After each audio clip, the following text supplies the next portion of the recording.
Salut à tous, c'est Ballon Actu. Aujourd'hui, vendredi 4 juillet, on va commencer par des nouvelles fraîches sur Diogo Jota. Ce matin, une veillée privée a eu lieu à Gondomar au Portugal, entouré de sa famille, dont le Premier ministre portugais Luís Montenegro, sa femme Ruth Cardoso et son agent Jorge Mendes.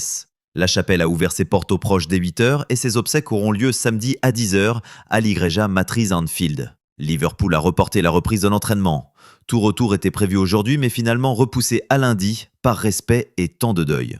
Mohamed Salah, bouleversé, a confié être lost for words et a avoué qu'il serait extremely difficult de revenir sans Jota. Le coach Arne Slot a également décrit le vestiaire comme étant sous le choc, avec une tristesse profondément ressentie. Wimbledon a franchi une étape inédite en assouplissant son historique dress code blanc de 148 ans pour permettre le port du brassard noir en hommage à Jota. De nombreuses compétitions internationales, dont l'Euro féminin et la Coupe du monde des clubs, observeront un moment de silence en son honneur. On ressent une émotion immense aujourd'hui avec ces hommages forts et sincères. On continue avec un autre dossier chaud du jour, George Mikautadze et son possible transfert à l'AS Roma. Selon nos informations, les discussions s'intensifient entre l'OL et le club romain pour l'attaquant géorgien de 24 ans. L'AS Roma a fait de Mikautadze sa priorité absolue pour ce mercato estival.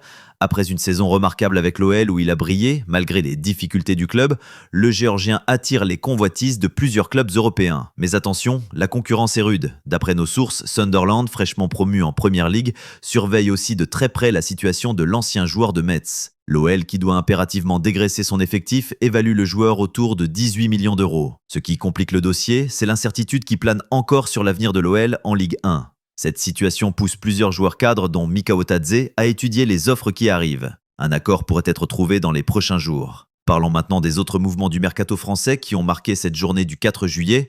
Du côté de Toulouse, le club rose vient d'officialiser le prêt de Mathis Niflor à l'US Dunkerque. Le jeune gardien de 18 ans, surnommé Pichoun, va découvrir la Ligue 2 pour se faire les dents.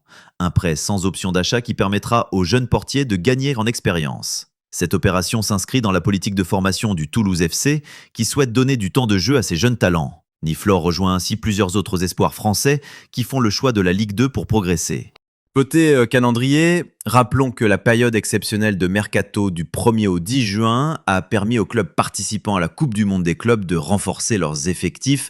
Maintenant, c'est la fenêtre classique qui est ouverte jusqu'au 30 août. Penchons-nous maintenant sur le calendrier de la Ligue 1 2025-2026 qui a été dévoilé récemment par la LFP.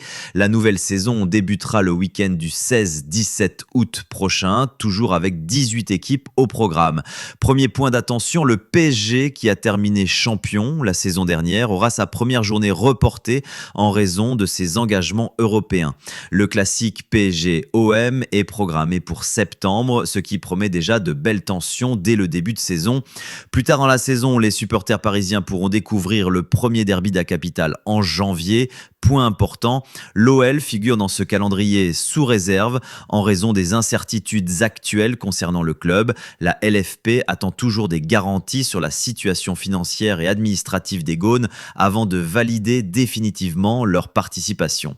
N'oublions pas la Coupe du monde des clubs qui se déroule actuellement et qui impacte le calendrier européen. Cette compétition qui réunit 32 équipes du monde entier influence directement le mercato et les préparations des clubs.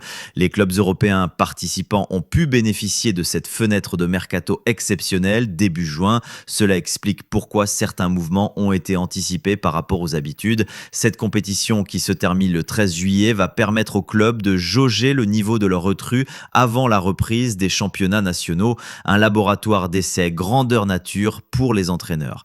Faisons un rapide tour d'horizon des rumeurs qui circulent en Europe en ce 4 juillet. En Première Ligue, plusieurs clubs scrutent le marché français. Sunderland, comme on l'a mentionné, lorgne sur Mikautadze, mais aussi sur d'autres talents de Ligue 1.